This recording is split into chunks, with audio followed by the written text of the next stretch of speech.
Okay, it looks like we're live. I'm just gonna double check that that is the case because I don't want to talk to nothing. Let's see if this shit works. It's been a while since I've been streaming, I know.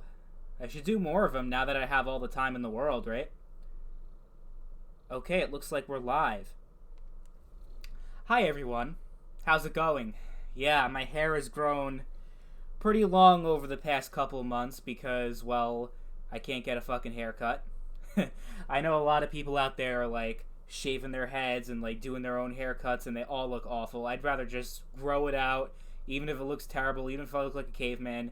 It's a whole lot better than trying to shave my own head or cut my own hair.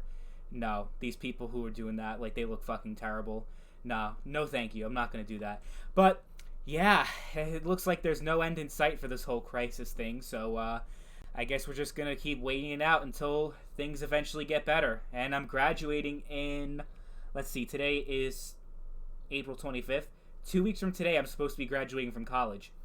It sure as hell doesn't feel like it because, well, the whole world is shut down. And a week from tomorrow, which is Sunday, May 3rd, it's my 22nd birthday. So a lot of great things happening, except I don't really have too many people to celebrate them with because of the whole quarantine thing, which kind of sucks, but it is what it is, you know? It's terrible what's going on. I actually lost a family member to the virus on Wednesday morning, so yeah, it's a really tough thing that's going on, but we're not going to talk about negative stuff. Well, that's not entirely true. Today we're going to be going over some of my cringe videos that I made back in the day, you know, when I was the console king, when I was one of the most hated YouTubers in the entire website. Like, if you look at the like to dislike ratio on those old videos, it was pretty terrible. So we're gonna go over a few of those videos today.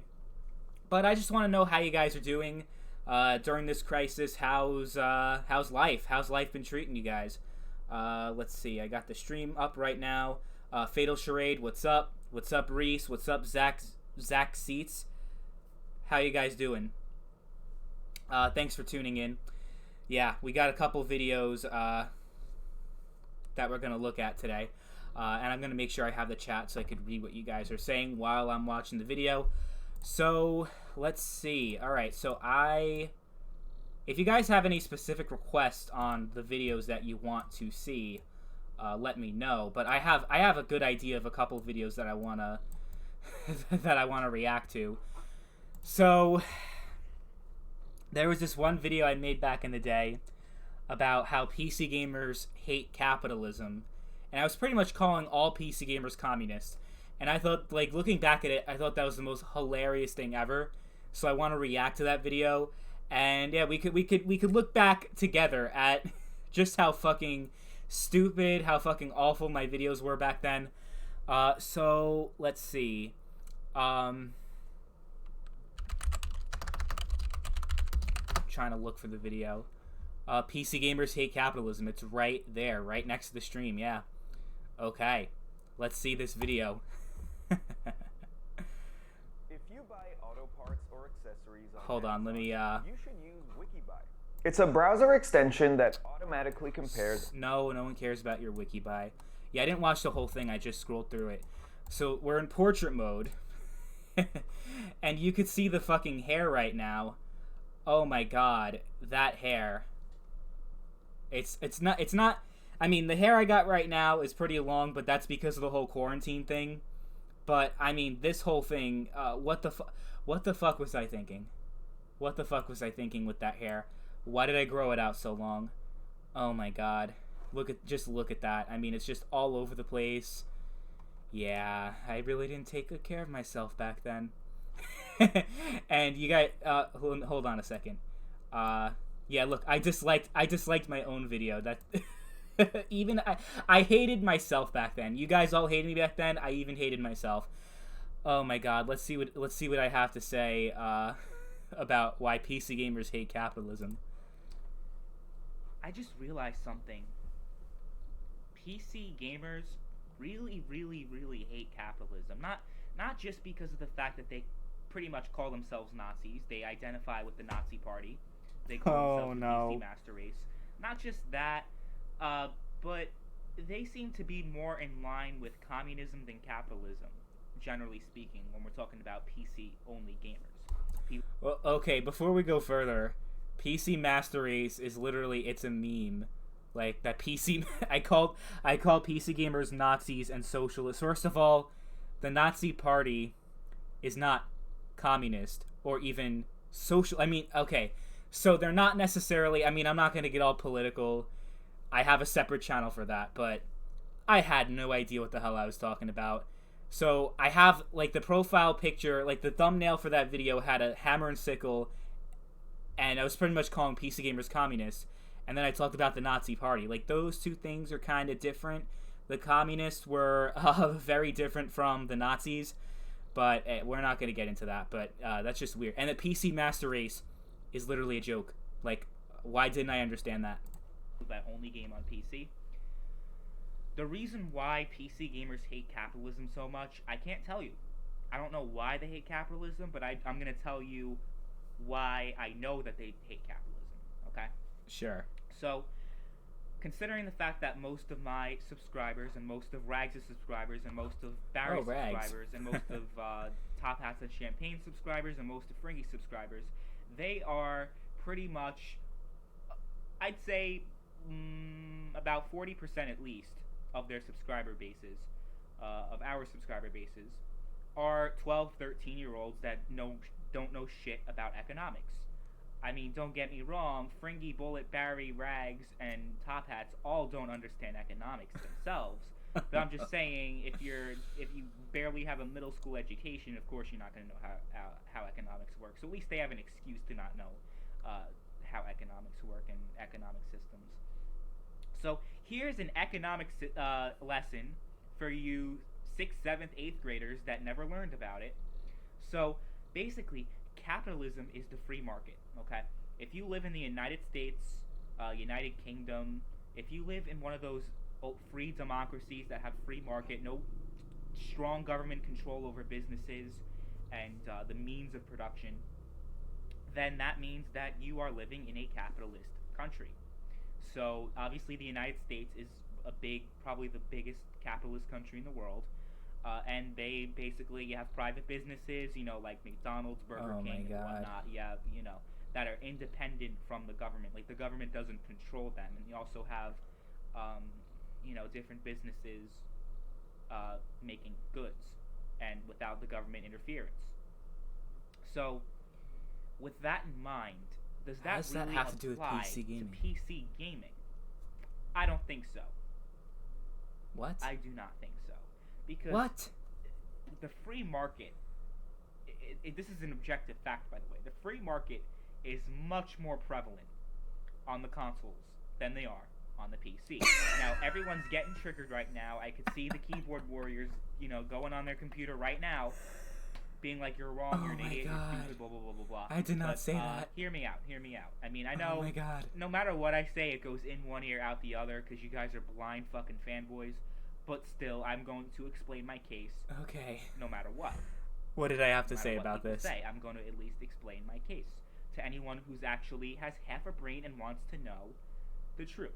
Okay, so the reason why the free market is much more prevalent on consoles, and I've been talking about this in my recent videos, so I'm not going to reiterate it too much. I talked about it in my podcast. I talked about it on, I believe, another video. I talked about it too. I spent a few videos recently talking about this topic about sort of consoles having more freedom than PCs, and everyone went crazy and went nuts and shit. Like, you're stupid. PCs obviously have more freedom. Okay, shut the fuck up. Okay, this is my case.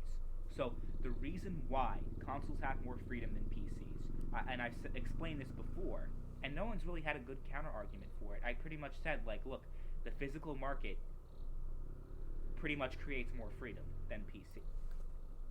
It does. Because it creates more competition to buy games. So instead of just, going to Steam or going to some other, sub-rate digital service, right? You actually have an infinite number of options on the console. It's literally infinite, right? That number that looks like an 8, but it's sideways. That's the infinity sum. That's That's literally the amount of that's the amount of places you can go to get console games, not necessarily on PC, because people talk about, well, you have GOG, you have Origin and Uplay. Even though Origin and Uplay, they only sell EA and fucking Ubisoft games, they do sell a few third-party games, but not really as much as Steam does. And you talk about, whoa, there's all these other places. Yeah, they sell Steam keys. So you're pretty much, either way, you're stuck using Steam.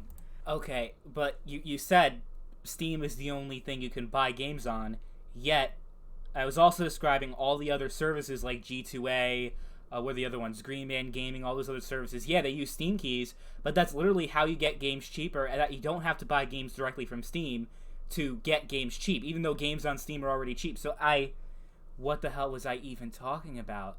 I don't understand what the hell I was even getting at here. It just makes no fucking sense. Oh my god, I am fucking retarded. But when people talk about, well, you don't only need Steam, you don't only need Valve. Yeah, you kind of do for the most part. But either way, it doesn't matter. People talk about all these different digital services, but there's literally an infinite number of places you can buy physical games. It outweighs the amount of places you can go to buy digital games. And not just that, but having a physical copy is more freedom than just digitally downloading it to your computer or even to your console.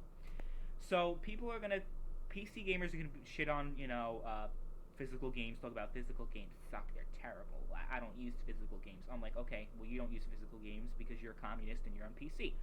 Fuck up. I'm not gonna try to say that I never use digital games, because that would be a lie. I have plenty of digital games in my library, but at least I have the option to choose. I have the right to choose. So, let's see. Consoles, you have more free market, and you have the right to choose.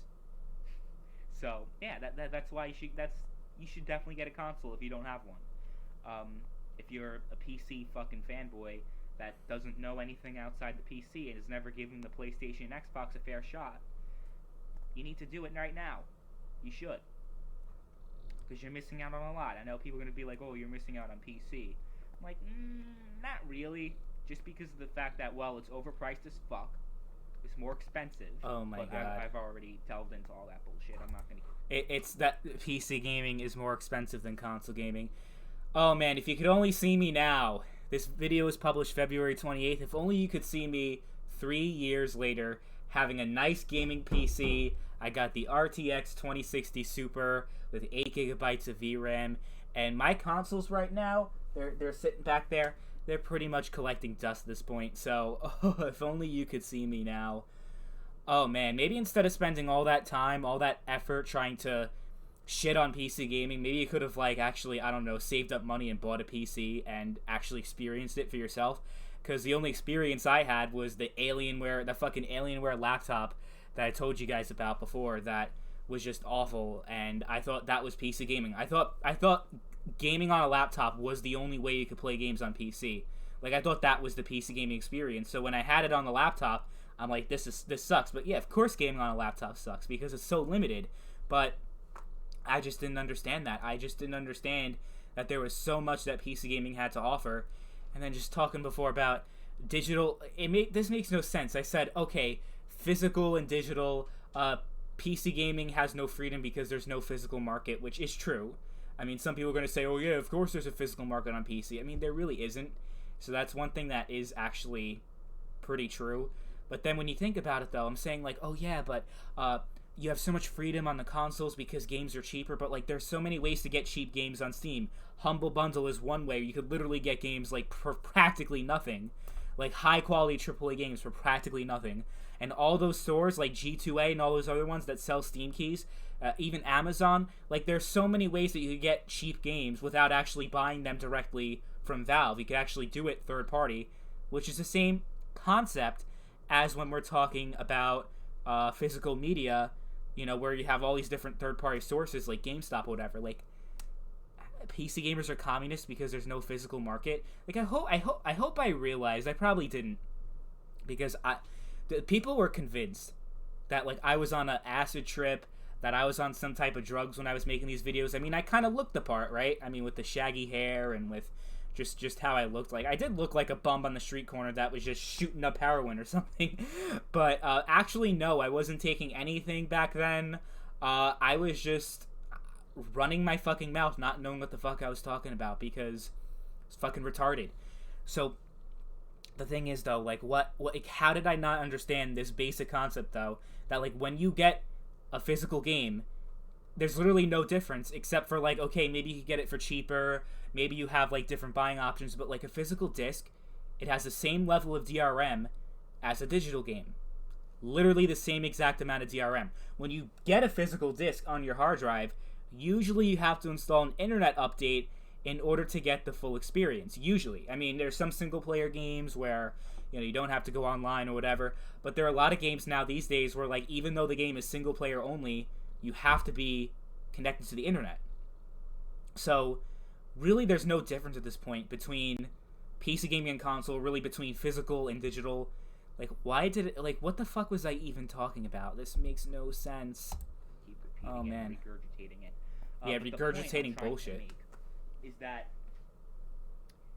with physical games, literally, you can buy it anywhere. Okay, I pointed this out in podcasts and everything else, so I'm gonna re-explain it to you idiots. Okay, that still don't understand what I'm talking about and that I'm crazy or some shit, right?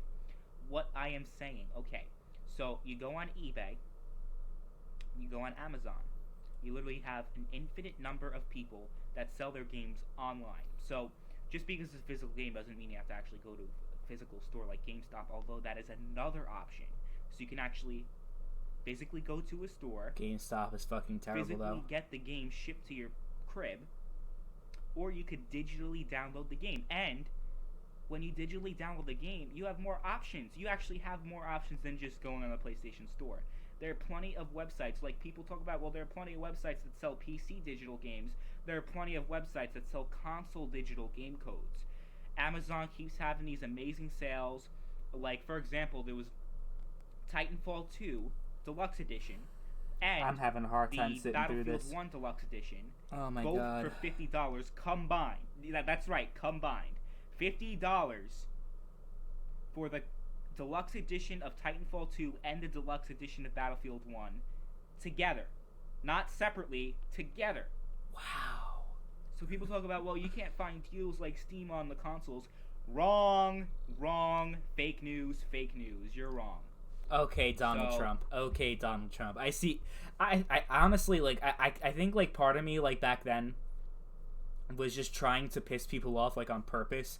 Like, mentioning Donald Trump, mentioning the Nazi party, and, like, definitely part of it was, like, not just pure ignorance, but me, like, intentionally trying to rile people up. So, like, I wasn't entirely stupid. Like, part of me knew exactly what I was doing, but it was also, like, the points I was actually making about PC and about how console has more freedom than PC. Like, you could tell I had no idea what the hell I was talking about, like, when it came to the actual points that I was making. And yes, I actually did believe that console gaming was better than PC. Like, that whole thing wasn't, like, entirely a troll. But, you could tell, like, I had no fucking clue half the time what I was talking about, and the other half, it was just me intentionally trying to rile people up. God. I don't understand why PC gamers hate physical games so much. Now people are like, well, physical games, PC gamers have a physical market. There's physical market on PC.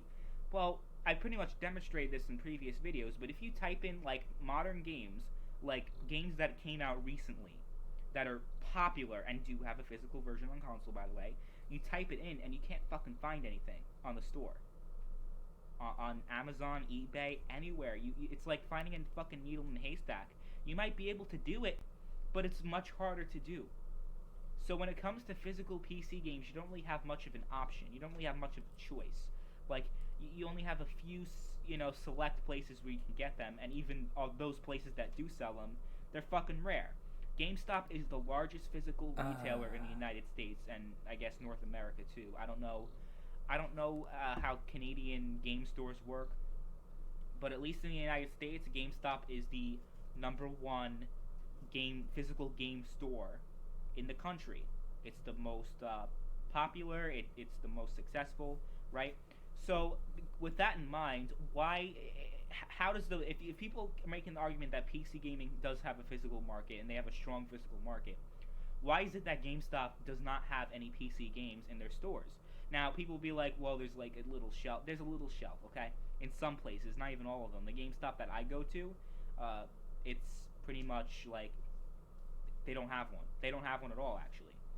I've been to one where they had a little tiny shelf, like, you know, like a little shelf, but this was like in 2010, 2011. And since then, that GameStop has closed down. I don't know any GameStops in my area that do sell physical games. Now, I'm not saying that no GameStop ever sells physical PC games. Oh. But it's very rare, and anyone who's trying to dispute that is a fucking moron. Okay, so I pretty much debunked the idea that, oh, PC gaming does have a physical market, and I'm talking out of my asshole, because I'm not. PC gaming does not really have a physical market at all. People keep, you know, trying to make... That is kind of true. Trying to damage control the whole thing. I'm like, look, if you do not like physical games, that's fine. But don't pretend that you have more freedom than consoles when you don't even have that fucking option. And it's not that, oh, PC is restricted, right? PC restricts people from playing physical games. No, it's that the PC gamers restrict themselves. It's kind of like they're communists, right? It's kind of like how you see these communists, right? That want government control, that want the government to control everything, right? They're trying to get themselves controlled, and that's what PC gamers are doing. They talk about, well, you guys are brainwashed, you guys are stuck with Sony or Microsoft or whoever the fuck. But actually, no, we're not. I mean, yes, we are when it comes to the actual firmware and shit, and the software and blah blah blah and whatnot, and the interface and shit. Like, you know, you can't you can't go on your PS4 and use a different service than PlayStation and not be on the PlayStation interface. I'm like, okay, fine. If you want to argue about that, fine. But that's not what I'm arguing in this video. That's one thing that people be like, oh, well, PC has more freedom because of that. I'm like, okay, but what's the most important thing about gaming? What's the most important thing about gaming? Not the customization. Not being able to customize your experience or whatever the fuck.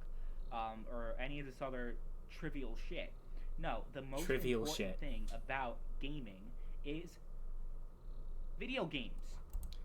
But being able to customize your graphic settings, being able to install mods, that enriches the gaming experience, you fucking retard.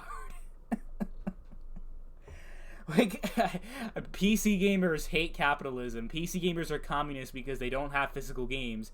Yet, literally, Sony and Microsoft is restricting your entire experience from, okay, you can't download mods, you can't install mods on your machine, you can't install, like, indie games that aren't officially published by Sony or Microsoft. You can't do that, but it's still more free on console. Like, what the fuck was I on? Like, I understand. Like, I kind of understand why people thought I was just, like, fucking tripping on drugs, because none of this shit makes sense, and it's just ridiculous. Like, I completely missed the point that people were making. Oh my god. And how you can get them, and the different ways you can. And that's more prevalent on consoles. There are much more options to get games on consoles. People keep being... That's not really true either, though. Situation being like, no, you're wrong. Honestly, if anyone wants to debate me on this specific issue, not like PC versus console as a whole, because I've pretty much beaten a dead horse at this point. No, I want to have a debate on this specific topic alone. Does PC or console have more freedom? And, you know, specifically talking about physical games and shit. I honestly challenge people to debate me on this specific topic, because no one will be able to defeat me on this. I win all the fucking time, and I'm gonna win again if people try to debate me on this. Yeah, no, all those debates you had, you got your ass handed to you. You came in not knowing what the fuck, and I like how I keep using the word you, like I'm not talking about my fucking self. I love how I do that.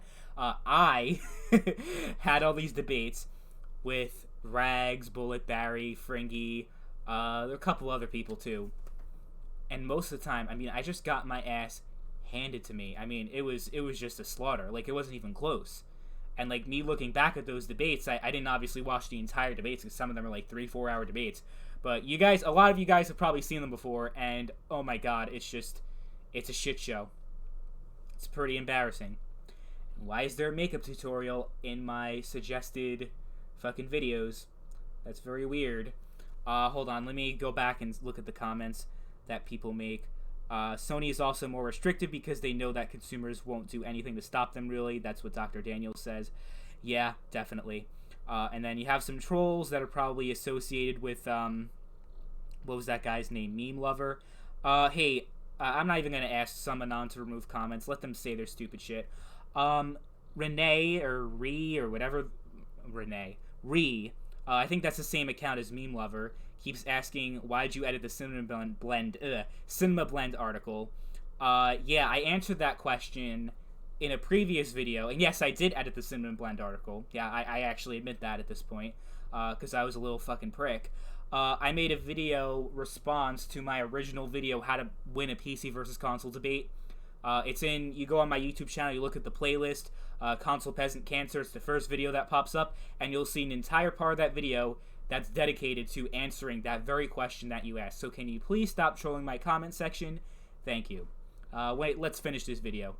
Because it's like, it's a fact. It's like trying to argue, oh, is the sky blue? It's like, PC Gamer logic is like, no, the sky is obviously purple. Or, no, it's obviously like, it's obviously red velvet or some shit. Like, people gonna argue some stupid shit about, no, the sky is not blue.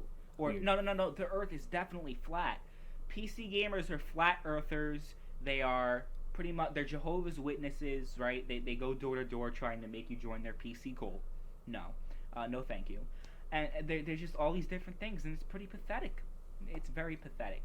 So, you know, I'm gonna keep spreading the truth about PC versus console, because that's something I am going to be, I'm gonna keep doing until I'm done with it, until I pretty much think I'm beating on a dead horse. But there's still a few things I haven't discussed yet regarding this issue, so I'll keep talking about it until it gets stale. But what I will do, my main goal in this channel, is to unify all console gamers against the PC. So once I do that, and I think everything, you know, and I succeed in my mission, then I will stop. But for now, I'm going to keep going and keep going and keep going and keep going, and no one can stop me.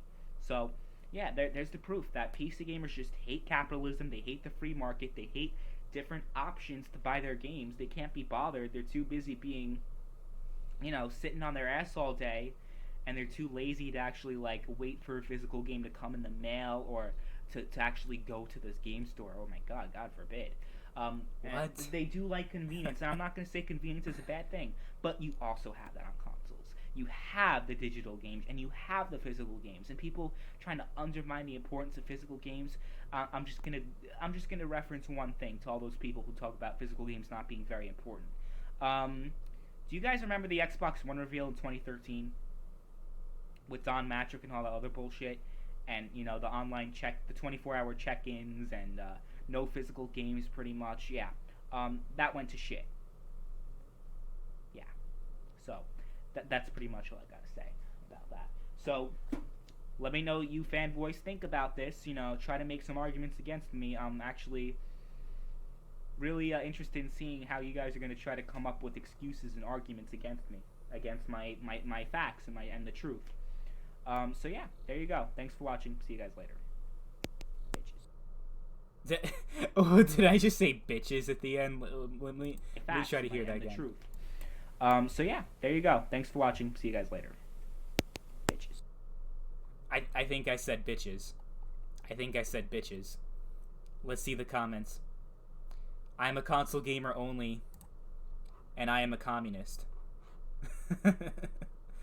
Oh my god. The funny thing is, most Russians are PC gamers because consoles and console gamers are too expensive in Russia. A AAA console game costs $80 in Russia, while the same game costs $15 for PC at time of the release. So that's actually a pretty funny comment, because I'm calling PC gamers communists, yet the actual communists play games on PC. China, they mostly play their games on PC. I'm sure all the other communist countries play their games mostly on PC. So that's kind of an ironic point, that if you actually look at the communist countries, they play their games on PC. So, yeah, that's a pretty interesting thing to bring up. You're the same console king you once were, a sad, toxic man-child who backtracks so people stop hating him. Yeah, whatever you say, meme lover. Good to see you're still around. Sailor Mercury, sorry I meant care about PC. Like, I don't think Nintendo fans care about PC. It's mostly only Sony and Microsoft fans. Yeah, I noticed that Nintendo fans kind of do their own thing. Like, they don't really care about the whole console wars. They just want to play their games, and that's that. You know, and I respect that definitely. Now, do I like the Nintendo platform? No, I'm probably never gonna get a Switch ever. But yeah. Unify all console gamers. Good luck getting Crap Gamer and JTech to unify, right? I actually got a gift on Steam. Marble it up from VPS. From Broop. Thanks. I got a free game. I guess you're enjoying this. I guess you're enjoying the live stream. Thanks a lot. I'll definitely check that game out. I appreciate the gift. Thank you. And it was definitely unsolicited. I didn't ask people to buy me games or do anything like that. So, hey, I really appreciate that. The other week, I actually went on Bullet Barry's live stream, and a whole bunch of his viewers were playing the Mean Greens with him. And there were a few people that couldn't actually get the game or whatever. They didn't want to pay the $5, whatever it was. So it was just like, the game's $5. Why don't I just buy a few copies for a few people? So I bought like 4 copies of the game and gifted the game to 3 people. And then I also bought a month of... I didn't buy a month of Xbox Game Pass. I had like the Bing Rewards. And I used my Bing Rewards points to buy a month of Xbox Game Pass for the viewers on that stream. Just because, I don't know. I don't know why I felt like so generous that day. But that's what I did. So, like, you know, it's nice that we're all giving to each other in a time like this. Little things like that really make a whole lot of difference. So, for some reason, it's just loading and it's not redeeming. I guess it'll work. Beat my score and have fun. That's what Broop says in the Steam chat. I'll try to beat your score. Yeah, I'll definitely check it out. It's definitely something different from the typical first-person shooters and RPGs that I play. I guess it's like one of those like high-score games. I'll definitely check that out. I actually have a huge backlog of games. Hold on, let me see why this is like not working. Should I exit out, do you guys think? Like, should I exit it out and like see if it like redeems? Because it could be weird like that. Yeah, that's very strange. Are you still there, Summonon? Can you take care of these clowns, actually? Because they're actually starting to piss me off. If not, it's not a big deal, but, like, they are kind of annoying because they're, like, spamming the chat while other people are trying to talk. Let's see. Yeah, it's not redeeming. Oh, it's been added to my account. Okay. That's strange. Why did it still, like, rotate in a circle? Everyone dislike his video. Yeah, I disliked my own video, like I said. And I didn't dislike the video recently. I disliked the video, like, when it came out. Like, I just made a point to dislike all my videos. I think it's just because, like, me trying to, like, say, oh, yeah, I don't care about the dislikes. But, I don't know. If you are Console King, I'm General Secretary of the Central Committee of the Communist Party of the PC Master Race. I have PC games and console games. Am I a capitalist communist now? The gaming industry has nothing to do with politics. That's absolutely right, but I was a little fucking troll. I loved how he completely flipped the argument at the end of the video. PC people say that can't change software to get games from. And when this video did he actually prove that PC gamers... The answer is never. I never proved it. God, you're a great troll. Keep it up, my dude. And I gave that comment a little heart. I don't think this man is trolling. Well, sort of yes, sort of no, right? I was kind of trolling, but I also kind of wasn't. The vertical recording, yeah, portrait mode. What the hell was I thinking? Let's see if this game went through. Yeah, that's what Broop says. There you go, communist. Beat my score and have fun. Thanks again, Broop. I really appreciate that. I actually have a full library of games, of whole lot of games that I'd never played before, like that I've been having in my library for all this time. Like, I haven't played any of the Borderlands games because I do not have. So I had people that said, "Okay, if you buy the game, we'll play the game with you," and they just never did because they're on Borderlands 3 right now. But I still haven't played Borderlands 1. So my whole thing is like, okay, yeah, maybe I could buy Borderlands 3 and play the game with them, but it's also like, okay, but I also want to like go through chronological order. Like I want to experience all the games chronologically because I have fucking OCD and I have to do that, you know what I mean? So I'm not going to play Borderlands 2 or Borderlands pre-sequel until I get through Borderlands 1. So if there are people out there who are interested in playing Borderlands 1 with me, I would actually appreciate that very much. And Brink, that's a game. It's free to play. I haven't played it before, but I haven't played any of the Deus Exes. I haven't played... Oh, I've played a lot of the Elder Scrolls Online, and that was a fucking waste of money. Fallout 76. Fallout 76. I bought that game when it came out, and let me explain. The game was like on sale for like $30, and someone gave me like a $50 gift card. I'll play with you not tonight because, well, I have to install all these games, but we'll play soon. I actually have a good internet, so maybe, probably not tonight, but maybe tomorrow. Actually, that's the thing. I have like all these fucking projects and shit. So, but I'm definitely gonna have a lot of free time in the foreseeable future. So I'm gonna install that game, let you know, Broop, when I got the game ready, and we'll definitely play Borderlands 1. So I got someone. See? Instantaneously, I got someone to play the game with. That's the beauty of being like a YouTube content creator, is that it's so easy to just find people to play games with. I also want to play DayZ because like that game is more fun when you have other people to play with, but I never really got to play. I couldn't really find people to play with it, especially after people moved on from Battle Royale. So yeah, I haven't played it since April 2019. That's over a year ago, right? I'm just looking through my backlog randomly, but Fallout 76. Fallout 76, I got a gift card. It was like a $50 gift card. And I just decided to check the game out because I'm like, well, I'm a huge Fallout fan. I played a lot of Fallout 4. I only have 20 hours on PC, but I probably have like more like 1,000 hours on console, let's be honest. Gary's mod, 552 hours. This isn't even my whole Steam library. I have a lot more games than that. That's the other thing. Haven't touched The Witcher 3. Yeah, I haven't touched The Witcher 3 because I was playing some Witcher 1. Actually, I have a lot more time than 41 minutes. It's just like I was offline or something, and it wouldn't work. So, I was playing a little bit of that. Like, my internet was fucked up. I'd actually have like more like 5 or 6 hours. I couldn't get past this one level, and I just never touched it again. Like I said, I have fucking OCD. So I didn't play Borderlands 2 because I didn't play Borderlands 1. Also, kind of like I didn't play The Witcher 3 because I didn't play 1 and 2. I know it's weird because most people who played The Witcher 3 have never played these other ones, but that's my OCD for you guys. I'm not diagnosed, but I probably have it. Saints Row fucking sucks. What about the uncategorized games that aren't in my favorites? All these Call of Duty games I never played. Oh god, this is gonna get embarrassing because Magnum Master, he's not on here right now, but he showed me all these games that were free, and I just added them to my library. So Dylan, I never even played it before. I don't even know if it's good or not. Look, you guys are gonna think I'm a fucking pervert. Look. Yeah, this game's in my Steam library. And to be fair, you could see, I've never even installed it. I didn't put a single minute of gameplay time into it.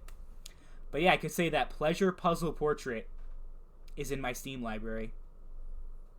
And people are going to think I'm a fucking pervert, I'm a fucking creep. But, yeah.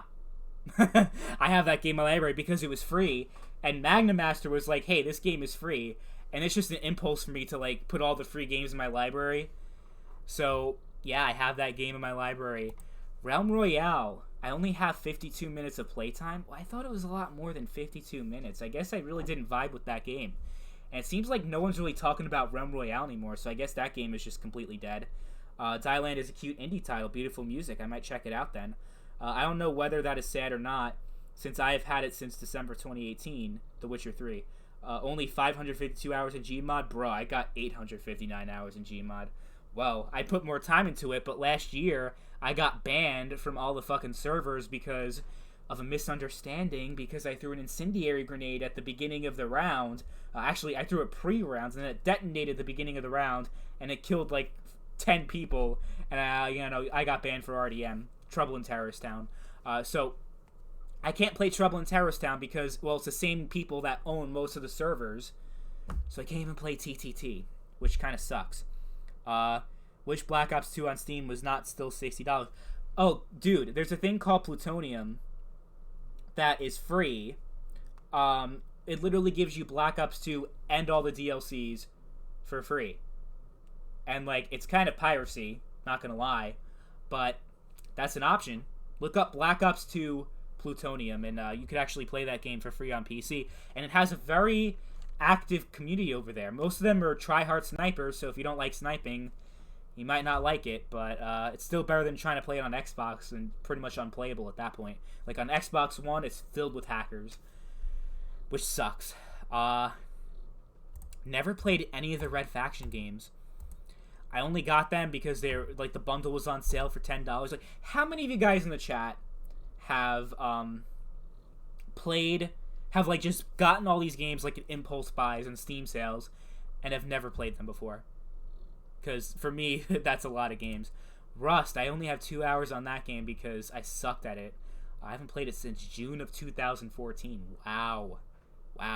All the Sonic games, which I plan on, like, doing a marathon through all of them. I just don't feel like playing it at this point. Space Cam, I never played that. Super Hexagon, I have it installed, but I've never played it, which is strange. Surgeon Simulator, that game. I hate all these simulator games. I think they suck, honestly. Theater of War Africa 1943. I think that's a gift that someone gave to me. And the Wolfenstein games, I couldn't run on my old GPU, so I can run them now. Tomb Raider, which was free also. I didn't actually buy it, so... Wow, look at all those games. Oh, by the way, Indie Game the Movie, where is it? It's actually a really cool documentary. Really, really good film. I'd actually recommend that you guys check it out if you haven't already.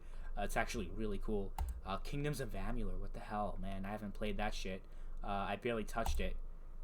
Guys, Medal of Honor. What happened to Medal of Honor? This is... I just have it from Origin. That's why it says the non-Steam game. What the hell happened to Medal of Honor, guys? I mean, that game was so awesome. Why didn't people, like, vibe with that game? I thought it was really good. I thought that game was really good, actually. Oh, man. Call of Juarez is another really good one, also. Why would you do that to your keyboard? What? Okay, these people are making no sense. Got these fucking weird fucking trolls on here. Which, you know, kind of like you reap what you sow. Right? Like, how many years was I a troll? And now I'm getting trolls on my channel. It's kind of like you reap what you sow. You get what you get. You know, asking you, like, you know, an eye for an eye, whatever they want to say. It's just the world, like, saying fuck you to me, basically. Like, hey, you know, you can't complain about the trolls because you were a troll all this time. Which is a fair point. So I guess let the trolls be trolls. Let them keep trolling. Yeah.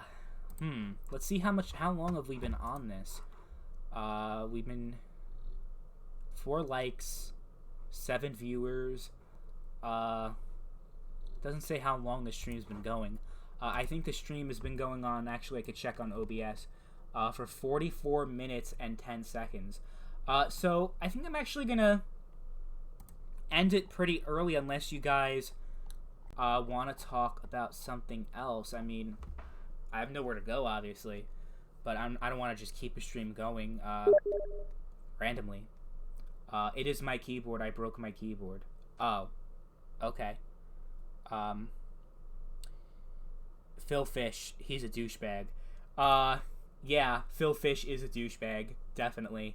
It is about Phil Fish, but, like, it just talks about, like, the process of, like, being an indie developer and having to go through all of that. And it's, like, it's really an uphill battle to try to get your game published. They also talked about the developers of Super Meat Boy were featured prominently, and it was literally, like, life or death. Like, if this game does not succeed, like, I will not be able to pay my rent, kind of, like, the stakes are really high.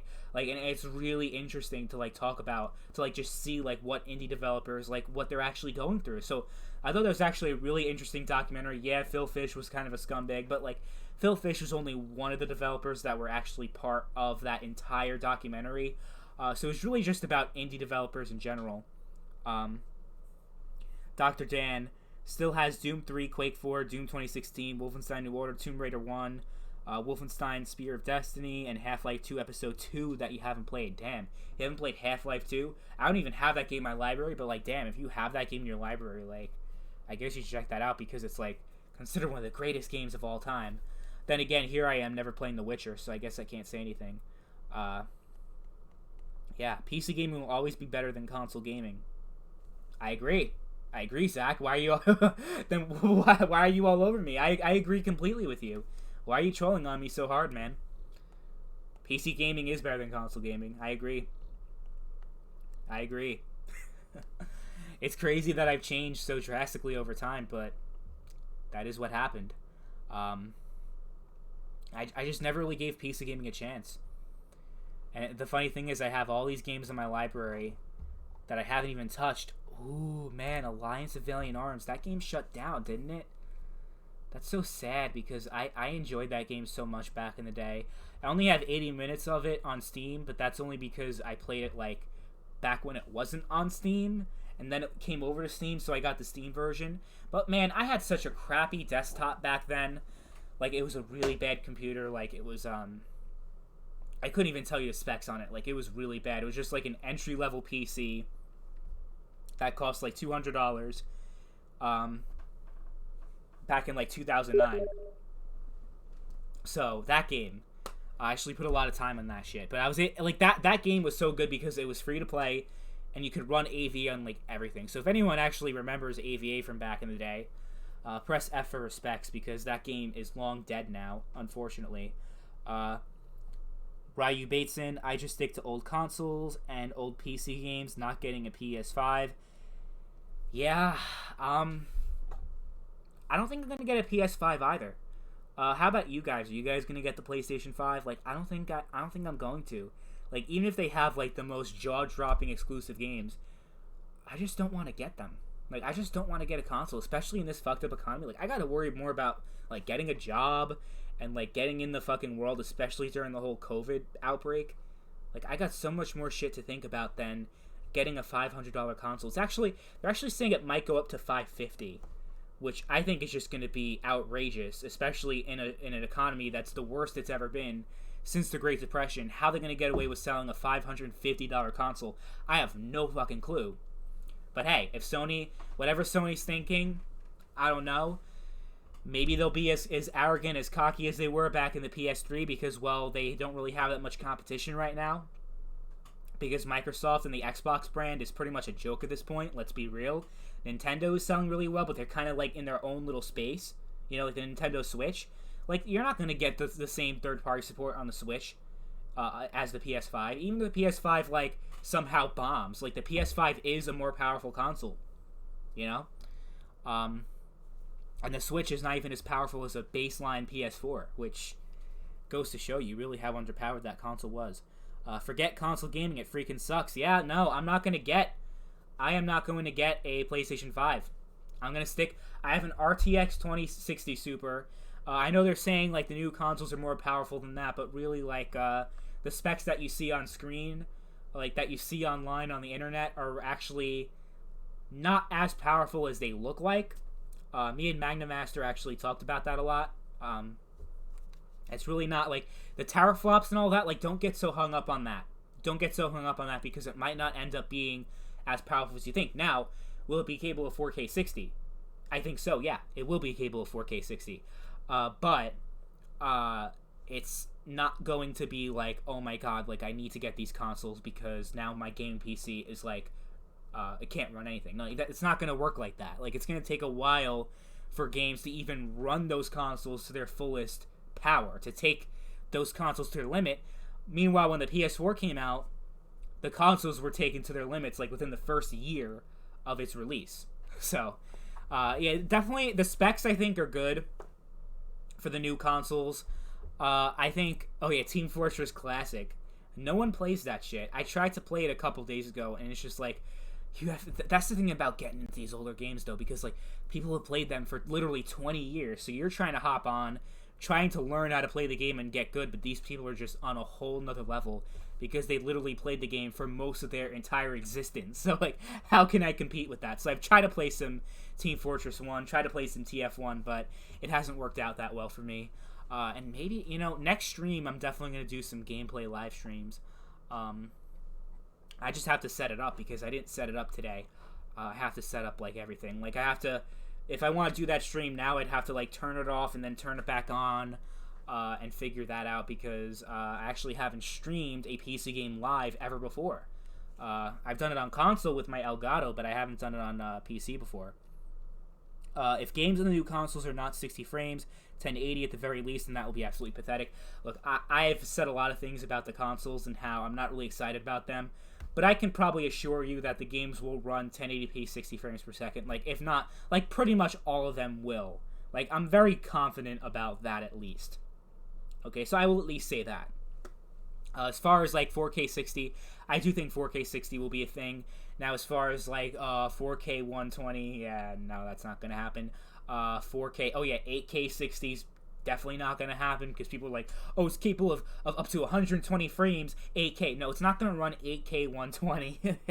That's not going to happen. I don't think there's really barely any machines that are even on the market right now, like, or not machines, GPUs that could even handle 8K 120. I mean, that's just like a whole nother fucking level. Yeah, no, 8K 120, the consoles are not going to do that. They mean you can run games at 1080 120, and you could probably run games at 4K 60, but you can't run games at 8K 120 frames per second. That's just ridiculous. That's not going to happen. I don't even think the PlayStation 6 will probably run games at 8K 120, let's be real. I remember testing a stream on Twitch, and it seemed to have gone somewhat smoothly. You see that they're bringing Crysis Remastered Nintendo Switch. I wouldn't even try it on there personally. Guys, I haven't actually looked it up. Will the Crysis Remastered collection, or not the collection, it's just one game. It's Crysis 1 Remastered. Do you guys know if that comes with the multiplayer? Because I believe Crysis 1 had online multiplayer, didn't it? I know Crysis 2 and 3 did. So does the remaster have online multiplayer? Because if it does, I actually might consider checking it out, because I loved the Crysis multiplayer back in the day, Crysis 2 and Crysis 3. Of course, I played it on the Xbox 360. What happened to Geometry Dash that I sent you? Have you even played it? Was it you that sent that to me? It was, wasn't it? Yeah, I haven't played it because I just have such a fucking backlog. I will definitely play it, Brook. Thanks for that game. Thanks for the game you just sent me today. Yeah, I definitely will. But those consoles definitely won't be 8K 120. Who the fuck are we saying? But yeah, Crysis, I want to get back into that. An 8K 120 console would be over $1,000. Yeah, at the very minimum. No GPU can reach 8K 120. When a 2080 Ti SLI gets 4K 55 to 70 FPS on RDR2 Ultra settings, yeah, no. Like I said before, I don't think anything can run 8K 120. I think we're at least a few years away from that. I loved Crysis back on PS3. I loved it too. I think it was so, like, it's amazing that they were able to run that shit on the consoles back in the day, because there are machines, like, still today that can't run the Crysis games. So I thought that was a weird pick. I actually wrote on my Twitter, if you guys are following me on there, I actually wrote on Twitter, like, why are they remastering Crysis out of all the games that EA could remaster? Why is it Crysis when that game still can't run on a few machines? Like, that game, I mean, I guess there's some aspects of it that's kind of outdated graphically speaking, like, especially with, like, some of the textures and everything. But, like, I don't think there's really a point in remastering it, like, especially for PC. I'd rather prefer, like, if you're gonna remaster it, at least do, like, a remastered collection. Because, like I said, my fucking OCD, man, they remastered Call of Duty 4, and I'm like, I want Modern Warfare 2 remastered. I want more Modern Warfare 3 remastered. But they remastered MW2, but it's only campaign, so who the fuck cares?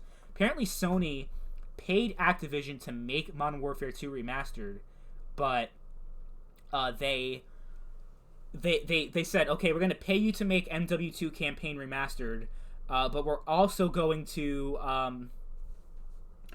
we're going to say this is exclusive, right? It's only on PlayStation 4. We're gonna fund the entire project. Do not remaster the multiplayer. Only remaster the campaign, and then also remaster Modern Warfare 3's campaign only. So we're gonna get MW3 campaign remastered, and no multiplayer. Which I'm trying to figure that one out.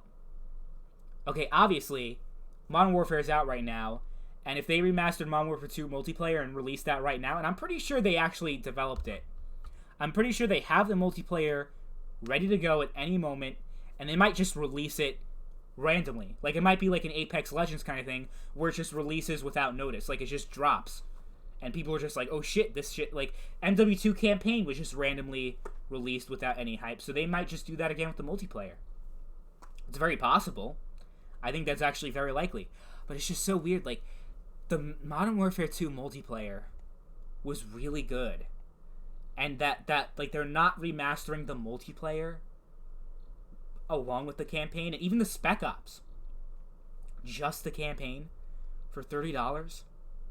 Did any of you guys... I hope none of you guys actually bought that. I hope none of you guys actually bought that, because that would be really bad. MW2 has a great campaign. Not worth buying without multiplayer. Spec Ops. Absolutely. Watched this channel since 2013. Pure nostalgia. Love your videos. Even the old and bad ones. Thank you, Lego Sushi King. Yeah. Some good times. Good times. Definitely. 2013. Oh, man. 2013. What videos did I make back then? I think I made videos, I was the biggest video game nerd, right? So you were following me since I was the biggest video game nerd. I made videos just like, people mostly know me for my PC gaming videos, but back in 2013, it was Nintendo. Like, I talked about how the Super Nintendo sucks, the Nintendo 64 sucks, Mario sucks, Zelda sucks. I was just like an anti-Nintendo troll back then, like I was an anti-PC troll back then. So, yeah. That's pretty cool that you've been watching that long. Thank you for sticking around all that time. MW3 campaign was weak. I wouldn't buy it on its own. I actually thought, like, the MW3 campaign was, like, one of the good parts of Modern Warfare 3. Like, I look at, like, all of those, like, the multiplayer for MW3, I personally thought it sucked. Like, I thought Modern Warfare 3 had a pretty shitty multiplayer, at least compared to Call of Duty 4 and at least compared to Modern Warfare 2. But Modern Warfare 3, it was just missing something. I hated the multiplayer for that game. I don't know why. Yeah, Nintendo videos. Yeah, those are the videos I made back then. Anyone also remember back in 2012? Back in 2012 when I made those Brony videos? That was some good times also. Yeah, I've been on the internet for a while. I definitely have a track record on YouTube. Left 4 Dead is a fun game. Left 4 Dead is a fun game. Do I have it? I have it on my library. Yes, I do. I have Left 4 Dead 1 and 2. The reason why I don't play those games anymore is just because I felt like I've done everything. Like, I've played those levels all over and over and over and over and over again, that, like, I just don't think there's anything else for me to do. So I feel like I kind of just, like, I beat that game and I've done everything I could do with Left 4 Dead. But that is definitely one of the most solid, like, zombie survival experiences that you could possibly have. Definitely. I agree. Let's see. What other games? Yeah, I pretty much went over all these, like Just Cause. Oh yeah, Just Cause.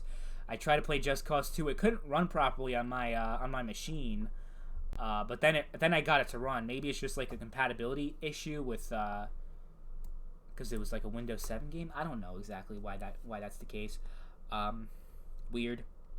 Brony videos. Brony videos. I brought it up, so we're gonna have to watch it, don't we? I think we're gonna have to watch it.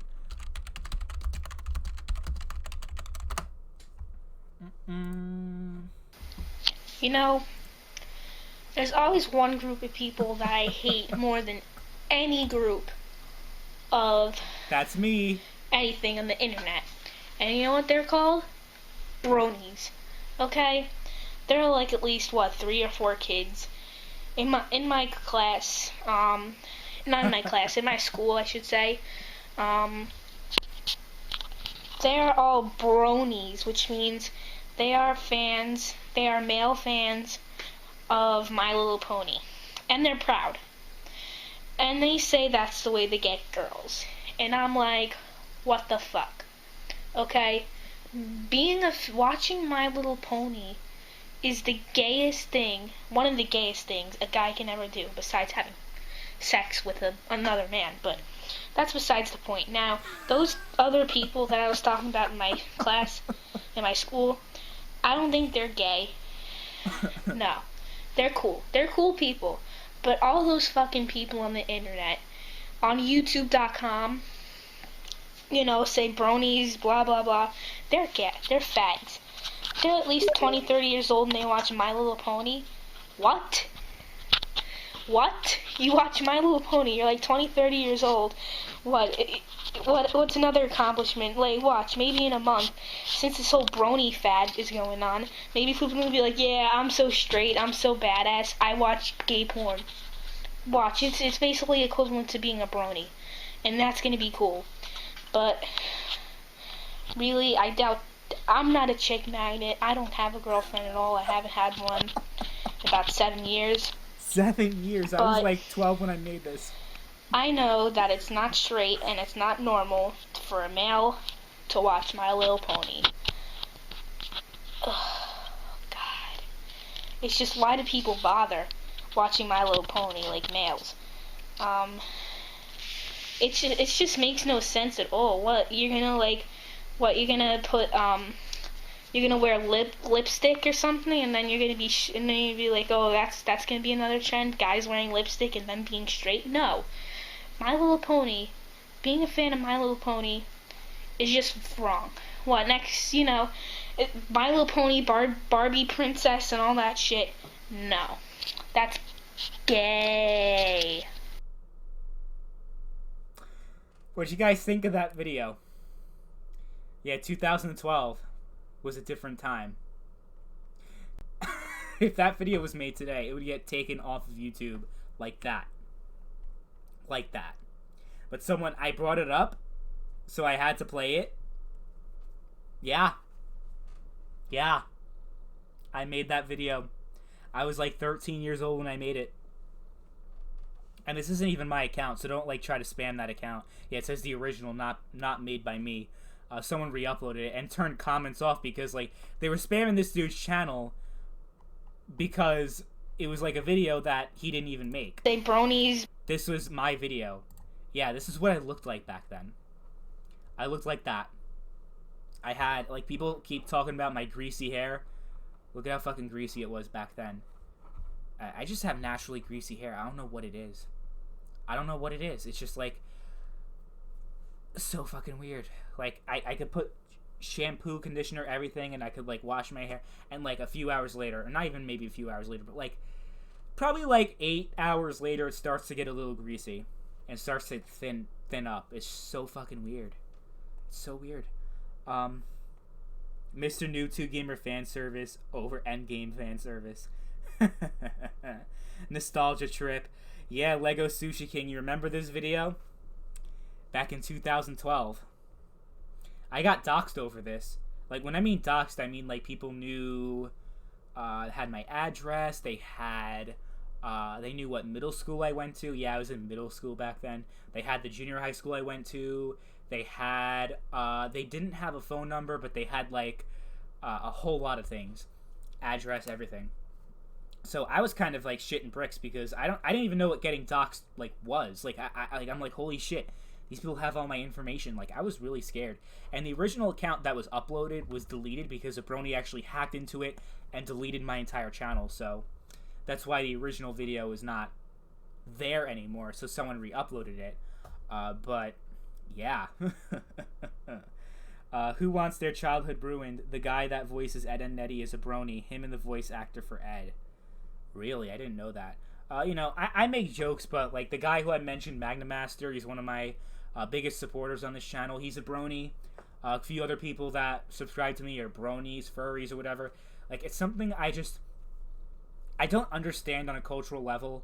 I'm definitely not going to be as judgmental as I was when I was 13, saying, like, oh, this is gay, this is homosexual. First of all, like, what's even wrong with being gay?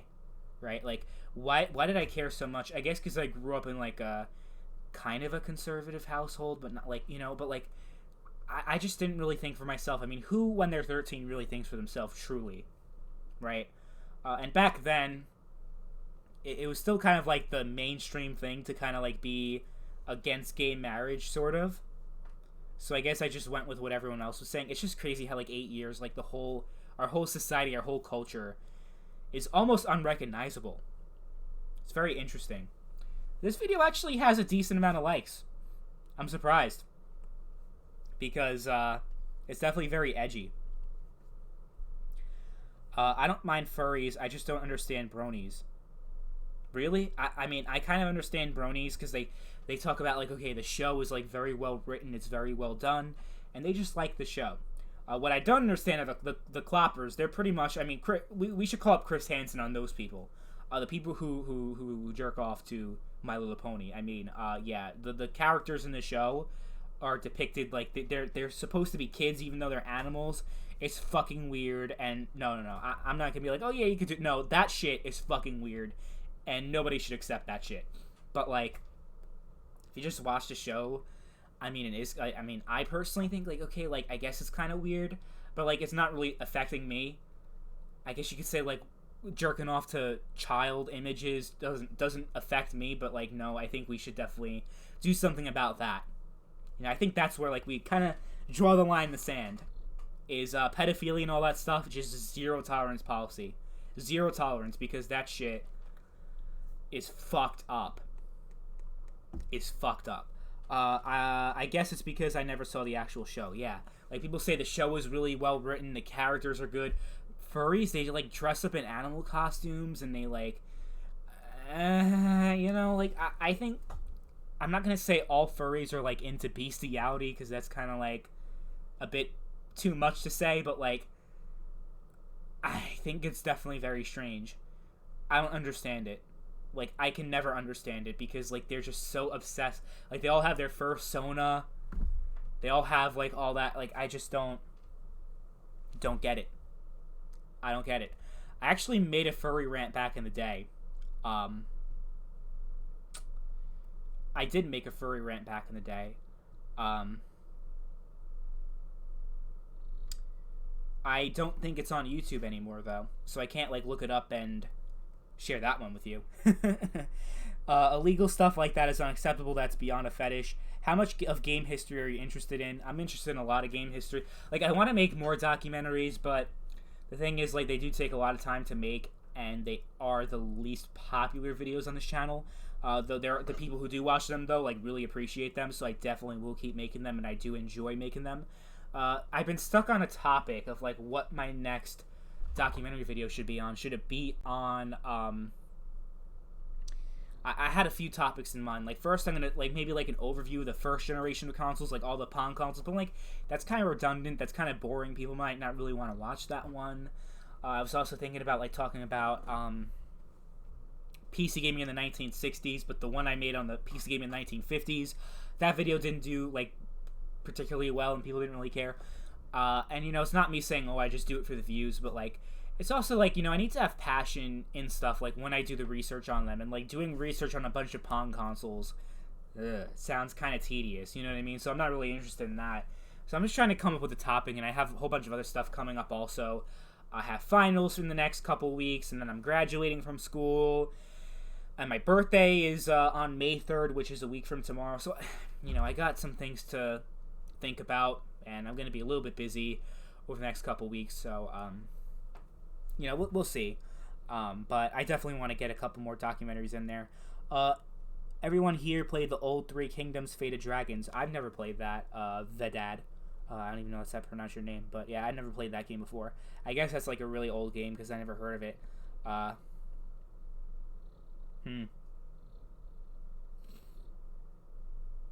Yeah. Oh, I found a video of Yuji Naka signing autographs during Sonic Adventure 2's release. Seems like a rare video. That's pretty cool. I used to be a huge Sonic fan back in the day, but I'm just like... it's kind of hard to be a Sonic fan these days with a lot of the games that have been coming out. Actually, well, I have the games right here. Let's see. Yeah, hold on. Yeah, all the Sonic games. I've played, obviously, Adventure 1, Adventure 2. Sonic Forces, I never played it. I bought it because it was like a Steam sale, and it had like all the Sonic games combined into one. Generations I played before on the 360, I hated it. I thought it was just a nostalgia trip, and I didn't really like it. Sonic Lost World, I never played, but I heard it was bad. But I definitely want to check it out myself because, like, I don't just listen to the reviews. People say, "Oh, this game sucks," so I'm not gonna play it. Like, I'm gonna get around to it, and I'm gonna see for myself if it's good or bad. And Sonic Mania, I never played that one either, but there's so many people that are just like obsessed with it. So we'll see how that is. And then Episode 4. Episode 4 is okay. It's not great. It's not bad. It's just okay. You know, that's the thing about Sonic is that you have a lot of bad games, only a handful of really good games, but most of them are just okay games. You know, like hit or miss. Like, you could take them or leave them kind of thing. Like Sonic Unleashed is another one, which isn't even on PC. Have you seen the Sonic movie? I have not. I have not seen the Sonic movie. Maybe that's something I should do during this whole quarantine thing, because it doesn't seem like the quarantine's going to end anytime soon. So maybe I should definitely get on that. I haven't played Sonic since 2014. Sonic Episode 2. Interesting. You could look it up on Google. There's still downloads for it. 1999. Wait, what do you... Oh, about Old Three Kingdoms. I thought you were talking about Sonic Unleashed. I'm like, I'm pretty sure you can't play that game on PC. That's the thing about the stream, is like there's like a 10-second delay, so when people leave comments, like it's kind of like out of order. Never played the Metro series. I played a few minutes of it, but then I thought it was boring. Should check out Metro also. Yeah. This was a fun stream, guys. Thank you all for tuning in. Let me make this part larger, because we're pretty much done, like, with the reacting to videos. We're pretty much done with that. If you guys have anything else to say, we'll just wrap things up really quick, because I don't want to keep you guys too long. We've been going for over an hour. I usually like to keep things like an hour and a half. Marble It Up is similar to Marble Blast Gold. Okay, Brew, thanks. I didn't think Sonic Mania was the greatest thing since Sliced Bread. It was mostly fine, but not, oh my god. Yeah. I've heard it was just like a tribute to the older Sonic. It was pretty much a fan game that turned into like an official project. So people like it because it brings them back to the past. But if you weren't around back then, if you're not really a big fan of the 2D Sonic, which me personally, I'm not really a fan of 2D Sonic. I think like Sonic is also like, the thing about Sonic is that it's kind of a contradiction, right? It's about platforming and speed, but sometimes those two things don't mesh well together. They kind of contradict one another. Because in order to do the actual platforming, you have to slow down considerably. Like, if you want to, get through the enemies, if you want to do whatever, like, you gotta wait, slow your ass down, like, running at full speed. It's not like a high-speed platformer, like you would think. Especially the 2D Sonic games. It's, like, pretty much like, you're running and you're going through the loops and you're doing whatever, and then you just run into, like, a fucking death pit. And, you have a lot of cheap deaths with Sonic. Most of Sonic is just based off of, memorizing the stage, more than, like, your actual platforming ability. It's more of, like, your ability to memorize, more than, like, how you can actually platform. Because, like, almost nobody, you can be, like, an expert with video games. You could be one of the best gamers of all time. You could have amazing reflexes. Like, chances are you're probably not going to survive your first run through Sonic, like, blind. You probably can't. I know I have a hard time with 2D Sonic. I think with 3D Sonic, I think it's a lot better. I feel like it's a lot more natural. A lot of people may disagree with me, but like when I see Sonic Adventure, Sonic Adventure 2, even Sonic Heroes, which is kind of better because you do have the transition between speed and platform feels more natural because you do at least have different elements. Like you have the speed element, then you have power, then you have fly. So you do have to have that dynamic where you have to switch. Like in general, like Sonic Adventure 2, like you could see everything in front of you, right? You could see what's in front of you. So like you could, at least the deaths don't feel as cheap as in the 2D games. Personally, I prefer 2D Sonic. I prefer 3D Sonic over 2D Sonic, which a lot of people might not agree with, and that might be an unpopular opinion. That's just me. I also grew up in a different time period. I grew up during the PS2. Sonic Heroes was one of the first video games I've ever played, so there may be some inherent nostalgic bias in play, but just from my overall gameplay experience, I don't vibe too well with the 2D Sonic games. It's just something about it. Let me try to load the comments. They're like not loading. It's a throwback to 2D Sonic. I prefer 3D adventure era of Sonic. You have Sonic Mania for the Vita. Sonic Mania came out for the PlayStation Vita? Really? I didn't even know that the PlayStation Vita still had games. Oh, man. PlayStation Vita. I could talk all day about that. That's actually the only game system that I got on launch, the PlayStation Vita. And, oh my god. There were a couple of games. I got Uncharted Golden Abyss, Killzone Mercenary, and a couple other exclusives, the Mod Nation Racers. And they just felt like half-ass games. Like, they didn't feel like real experiences. I mean, Uncharted Golden Abyss was pretty legit. I liked Golden Abyss. But, like, even that, like, Uncharted for me, I liked the multiplayer for Uncharted more than I liked the single player.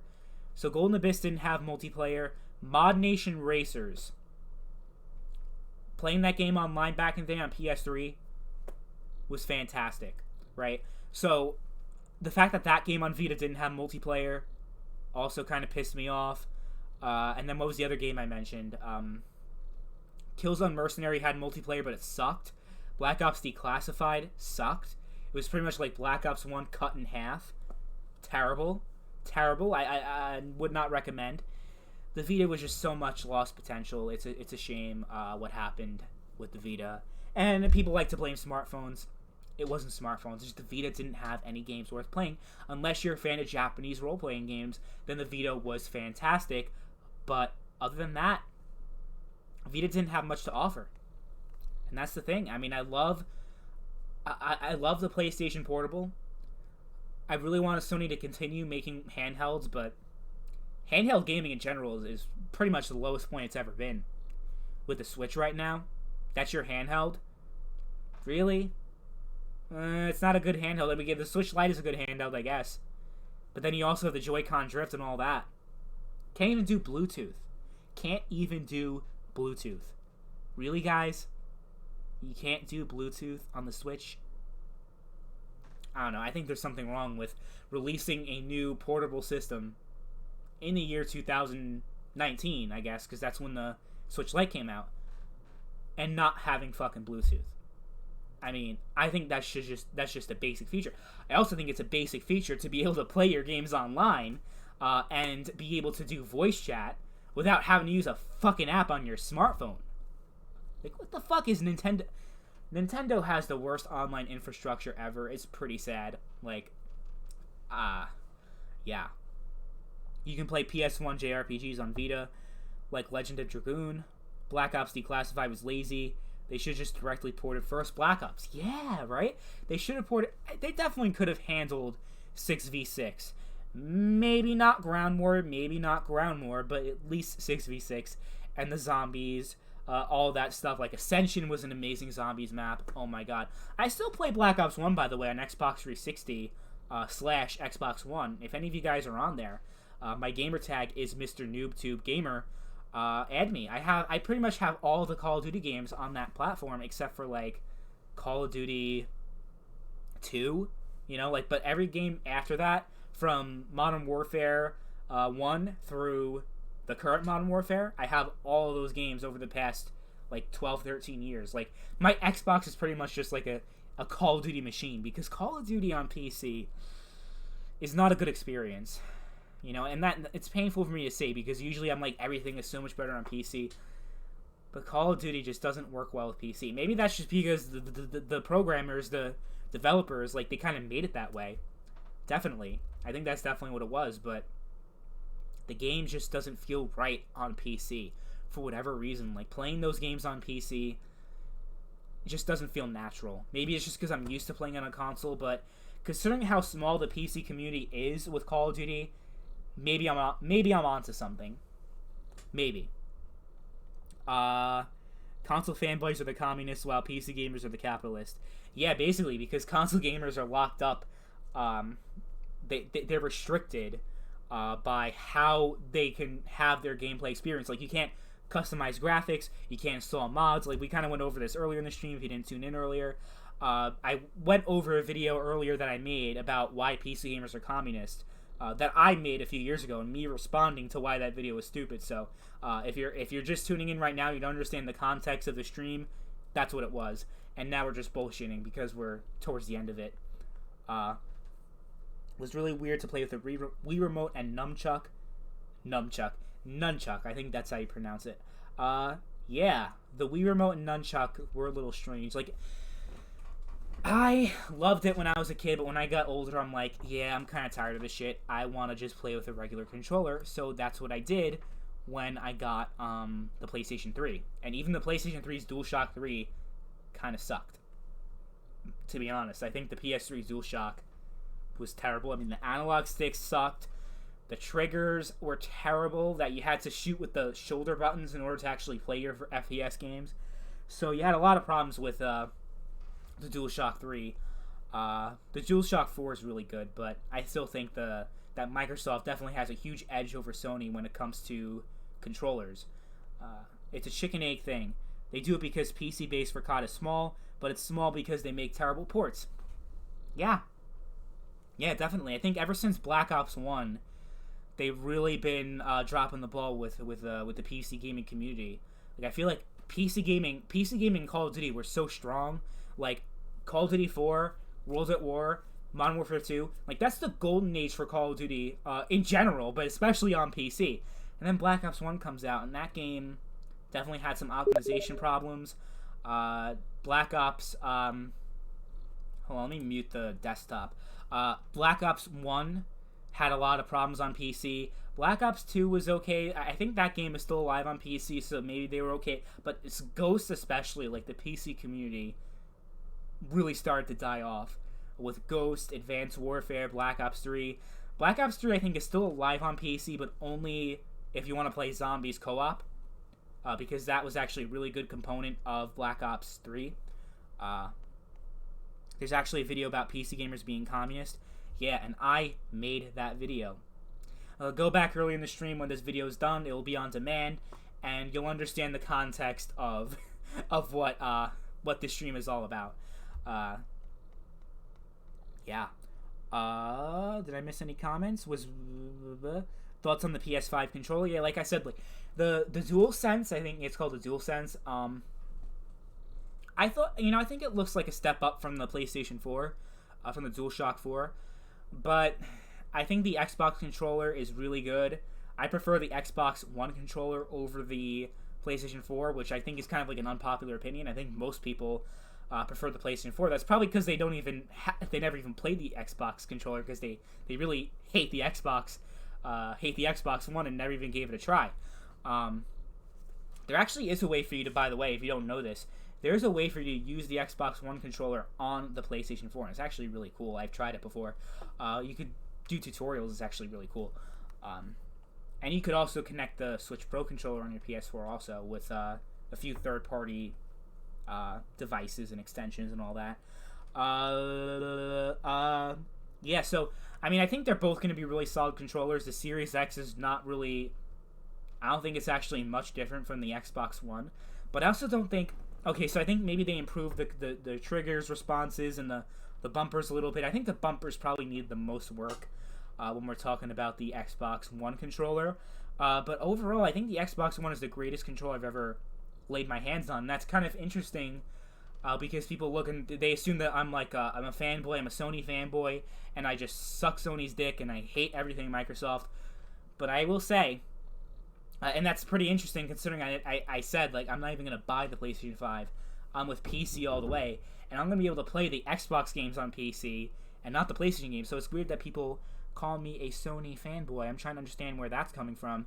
I'm actually playing more on my Xbox One right now than I'm playing my PlayStation 4. So I haven't touched my PlayStation 4 in like 5 or 6 months. Haven't renewed my subscription in over a year, so... How am I a PlayStation fanboy again? Can someone explain that to me? I am not entirely sure. Very weird that people have that characterization about me, especially now, considering the videos I make now. But I think they're both going to be really good controllers. I'm definitely looking forward... Like, I'm looking forward to having those controllers to play on my PC. I think that's going to be cool. I think they're going to be really good controllers either way. The Xbox One controller is very comfortable. The first COD was even a PC exclusive. Yeah, people forget about that. That Call of Duty was originally a PC series. Call of Duty 1 was exclusive to PC. It wasn't ported over to consoles until like 2009. And I actually enjoyed Call of Duty Classic, Call of Duty 1, whatever you want to call it. That game was really good on PlayStation 3 and Xbox 360. Is that game still alive on PC? Because I actually might consider checking that out. I've been on a huge craze with playing older games from like the 6th and 7th gen. It's kind of crazy. Like, I don't play any new games, any new multiplayer games. I'm trying to play Aliens vs. Predator, a game that probably no one watching this chat right now has probably ever heard of. Came out back in 2010 for the PlayStation 3, Xbox 360, and PC. The multiplayer for that game was something else. I got it back on the PS3. It was a really good campaign also. That game was something else. I really want to play that game again. It's on Steam for $15.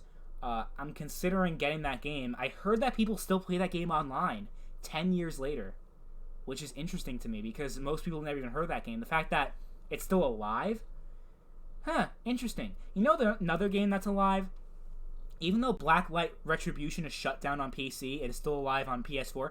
Blacklight Tango Down, the first Blacklight game, still has players on PC, even though its sequel was shut down. Very interesting, right? It's interesting how people are able to keep these old games alive. I love it. Just something about old games, like, all the bullshit's done with, the tryhards are kind of gone because they moved on to the newer games. Because, the thing about the tryhards, especially Fortnite, like, they want to get famous, they want to be on YouTube, they want to be like the next Ninja or something. So they want to get on all these new games, they want to follow all the trends, they want to do all that shit.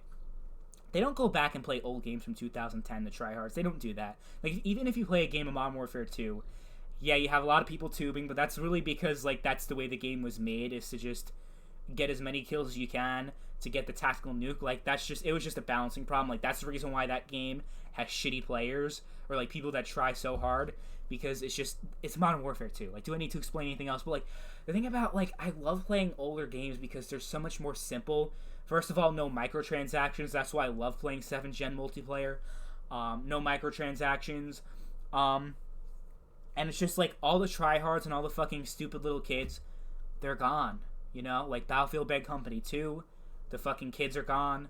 Like, people who, like, they love the game, they played the game for so long. Like, you will have a competitive game, but it's also like it's less bullshit. You know what I mean? Like, you don't have to worry about, like, when a multiplayer game comes out now, don't expect the game to be in a finished state until like a year and a half after it's released. So when you buy the game full price, $60 at launch, you're pretty much paying for a beta test. You're paying $60 to be a beta tester, essentially. So I'd rather play those games when they're already long gone, or like when they're not being supported anymore and they're fine-tuned and everything, and I can go back and play them. And there's less bullshit that way. That's just how I play my games. I'm old school. What can I say? I prefer Borderlands games over all my games. You ever play Alien vs. Predator 2? The 2003 Aliens vs. Predator? No, I have not, but I've also wanted to play that one. It was kind of before my time because I was like 5 years old in 2003. But that game, I think people still play that game online also. Do you have to have a physical disc? I think that's why maybe not a lot of people play it, because maybe it's tied to a physical disc and you can't like buy it on Steam. I don't know, but the 2010 reboot was really good. Games were finished back then. I did enjoy it, but I prefer Borderlands. What? Oh, you ever play Aliens vs. Predator 2? Yeah. There are a bunch of games that were shut down but are being kept alive with modded custom servers. One of the reasons I love mods, one of the reasons why I love PC gaming, because trying to play a game on the PS3 is pretty hard. I mean, it's probably inevitable, honestly, that Sony shuts down the servers for the PlayStation 3. I think it's coming. I'm going to make this prediction. This is a Chad Jackson prediction. Within the next year, PlayStation 3 servers will be shut down completely. You will no longer be able to play your games online on PS3.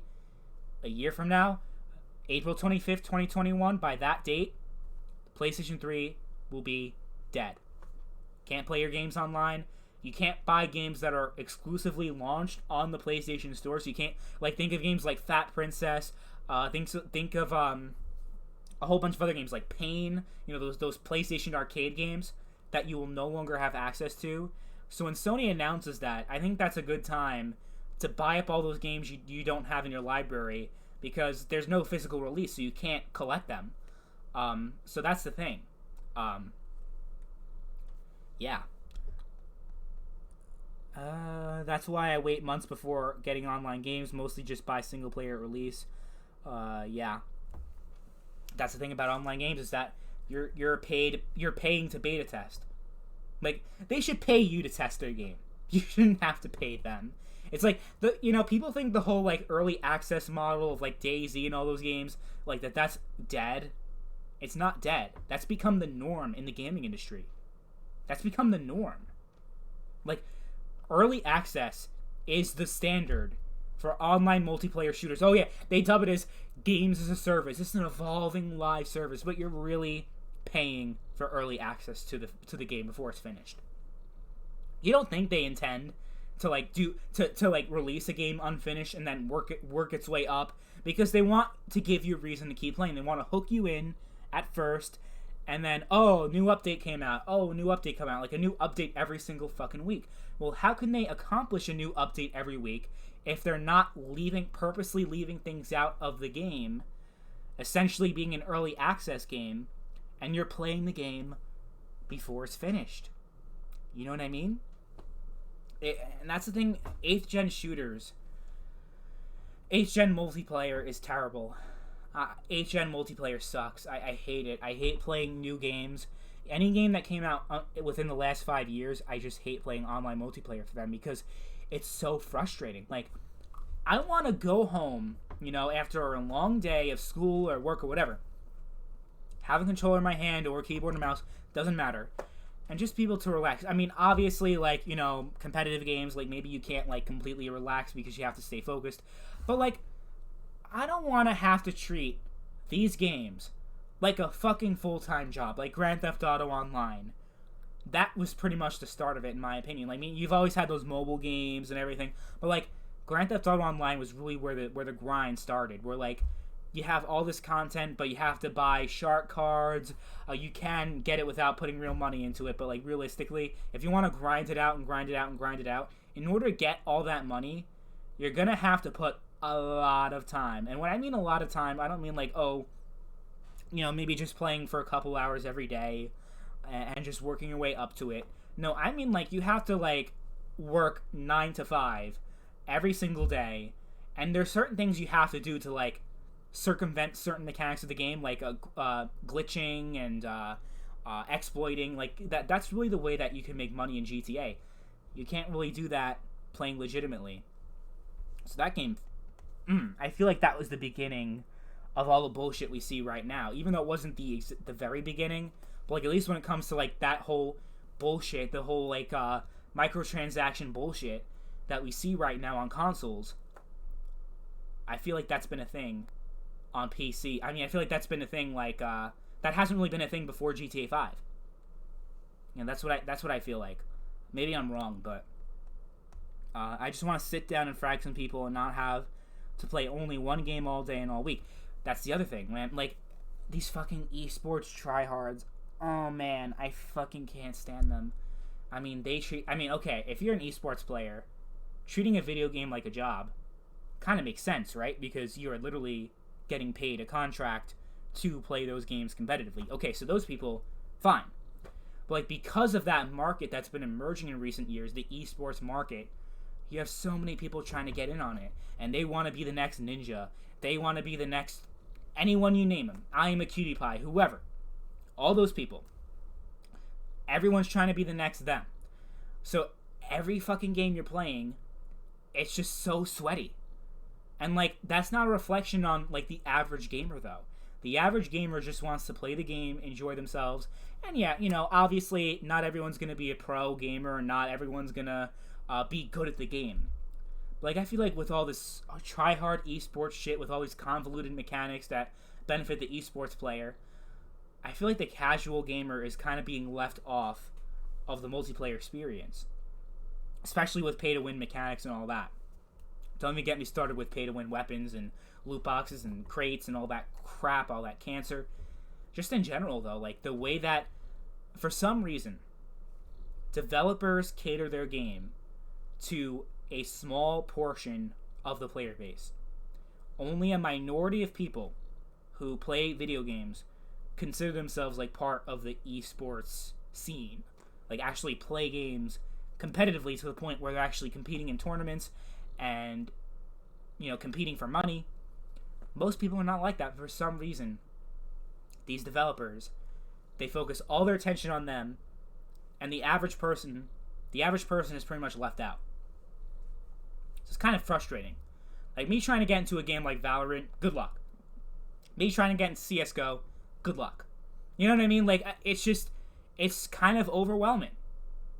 It's kind of overwhelming for me to try to get into those games where it's just catered towards a certain group of gamers that I just have no way. Like, okay, yeah, there's certain games like that maybe should be made for hardcore gamers, like very competitive gamers, like Insurgency and all that.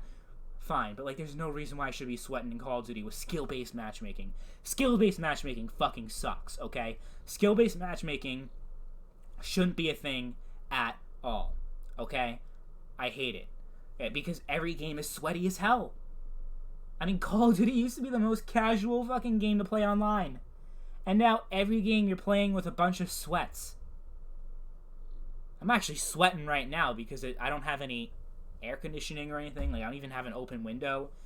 It's like 60 degrees outside, so it's kind of hot in here. But it's just so fucking frustrating. I don't know if you guys feel the same way. Dragon Ball games have gotten worse, pandering to esports. They are no longer fun and flashy. Instead of fighting games have been hit the hardest with this esports shit. Like, it's just way too convoluted. Like, trying to play a game, fighting games, like, playing online is like, if you're just like a regular gamer, it's pretty much not an option. If you want to play fighting games, play it with like your friend, grab a second controller. That's the only way you can enjoy a fighting game anymore. Playing online, like, don't even fucking try. Don't even try. Definitely not. Let's see. I'm gonna end the stream in a couple minutes, but I've been having fun talking to you guys about things. AAA game. Honestly, I get it with games like CSGO and Quake, but some devs don't seem to realize when their game is casual by design and trying to make it competitive breaks it, like Call of Duty. Yeah, definitely. And Battlefield, they're trying to like fuck with the time to kill and do all these things, like trying to make it hardcore, but it was kind of casual. Like, people think Battlefield is like this hardcore game. It's really not. It's really not a hardcore game at all. It's not for hardcore players. It's really not. When they're trying to market it head-to-head with Call of Duty, it's not a hardcore game. Let's be real. But it feels like hardcore, like with the skill-based matchmaking, all this shit, all the sweaty people. It's annoying. Okay, yeah, there's certain games like Quake, UT, Team Fortress, CSGO. Like, okay, fine. Like, there's certain games that should be catered towards those people. But there are games that have been out for years that have never appealed towards these fucking sweaty esports players. And now, all of a sudden, like, everyone's trying to get on the esports craze. I feel like that's a bubble that's about to burst. I don't think this whole esports thing, not gonna say it's gonna die, but it's not gonna grow too much at this point. Obviously, like, with COVID, I mean, with COVID, like, they could just do it remotely. Like, they don't really have to show up at arenas or do anything like that. Like, they could still, like, that's probably one of the only, like, tournaments that can actually still go on in this current environment. But, like, I don't know. I don't think the esports thing is really going to keep growing as much as it's been growing over the past years. I think we're going to start to see a little bit of a slowdown. That's what I think is going to happen. Let's see. Who remembers Battlefield 1942? Battlefield 1942, that was an awesome game. They shut the servers down, but I think it's still online. Like, people have brought it back. Same with Battlefield 2. Battlefield 2 is really good. Did I miss any comments? Gran Turismo 6 took it to a whole new level when it came to racing games, man. Microtransactions on racing games are fucking terrible. Oh my god. Racing games are probably the worst when it comes to that, because you literally can pay like $500, $1,000 for like virtual cars. Fucking serious. And the sad part is that people actually buy it. Time splitters, that's another thing people are bringing up. Time splitters. Oh man, I didn't really get into time splitters back in the day because like I wasn't really an online player in the 6th gen, but I have seen gameplay, and it really like seemed like a groundbreaking franchise for online for multiplayer FPS games on consoles. So it would be cool if they can bring back Time Splitters. That would be really awesome. Hey, at least I ain't the only one here. Team Fortress is not catered to competitive at all. In the real leagues, like, half the weapons in the game are banned. Yeah, but, like, I don't know. I just feel like that game is super competitive. Like, I mean, you really have to do a lot of teamwork. You really have to understand, like, it's not one of those games where you could just, like, hop in and you could do really well, like, get, like a 20 KD. Like, you know, it's a different type of game. And I think it definitely appeals to hardcore gamers more than more than Call of Duty does at the very least. Maybe it's not as competitive as like Quake, but it's still competitive, I think. And that game's still alive today, which is pretty cool. That's also because Valve doesn't know how to count to 3. If they release Team Fortress 3, Team Fortress 2 dies like that. Let's be real. Team Fortress 2 is only a thing. CSGO is only a thing because Valve doesn't know how to make more like they don't make new games anymore. Okay, Half-Life Alyx, great, but like actual like games like Portal 3, Half-Life 3, Left 4 Dead 3. I mean, those are all games that would be awesome to see, but for some reason, Valve has no interest in making them. Maybe Epic Game Store gives them a run for their money. Maybe Valve will have an incentive to release certain first-party exclusives to try to get people over to Steam. I don't know. You know, people hate on the Epic Game Store, but I don't think it's really that bad. Oh, that's gonna set a few people off, I think. TF2 has a lot of competitive potential. It's weird. It's quite competitive in design, but it's one of the most popular casual games out there. Maybe. I mean, yeah, you have a lot of people that play it, so maybe in that respect it's casual. CSGO is the 4th Counter-Strike. Okay. Yeah. Okay, yeah, I know CSGO is the 4th Counter-Strike, but I mean, like, it's been 8 years since we've gotten another one, which is a long time. And you could say, oh, well, CSGO is still a great game. People still play it. Well, like, CS Source is also still a great game, but that game is fucking old. You know what I mean? Like, it's nice to have a new game in the series every now and then. So, I mean, I'd like to see another Counter-Strike. I'd love to see another Left 4 Dead, especially Left 4 Dead. They could really do a lot of cool things with a new zombie game, I think. No numbers can save a franchise. Yeah, no, it's not about numbers. It's more like about, okay, we haven't had a Portal game in 9 years. We haven't had a Left 4 Dead game in 11 years. Wouldn't it be nice to have another game after waiting so much time? I don't think I'm saying anything I don't think I'm saying anything that's too out there. I think it's a pretty reasonable thing to expect. Am I missing something? You know what I mean? Like, okay. Who knows with Valve counting to 3, which they virtually never have. But yeah, like for the most part, okay, CSGO is the 4th game. Okay, they can count to 4, but then they forgot how to count to 3. No Portal 3, no Half-Life 3, no Left 4 Dead 3. Like, it seems like 2 is like where they stop, for the most part. It's just a weird thing, right? Like, why does Valve do that? There was actually Counter-Strike Online 2. Sadly, that was a China exclusive. Yeah, I heard they're also bringing back AVA, but it's going to be a Korean, Asian exclusive. Yeah, so that happens every now and then. Call of Duty Online was a free-to-play Call of Duty game, which pretty much, it was crazy. Like, have you seen gameplay of that before? It, like, combines Black Ops 2 with Modern Warfare 2, and... Sorry, I'm just, like, I don't know why, like, I'm choking today.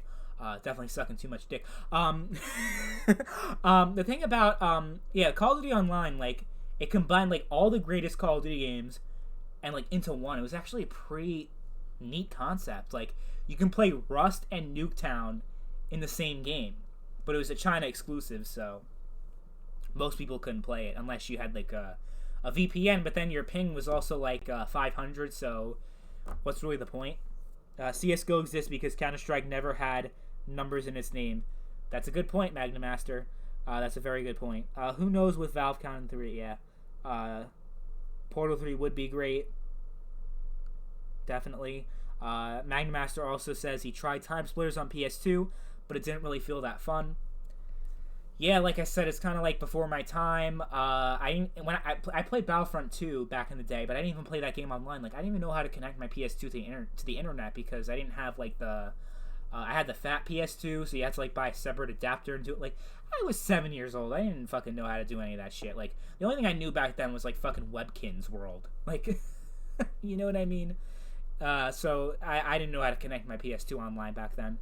A Call of Duty Legacy game, Activision probably wouldn't bring to West because they can't annualize after that. Probably. I think that's probably part of it. I'm not sure. You know, it was something that was made.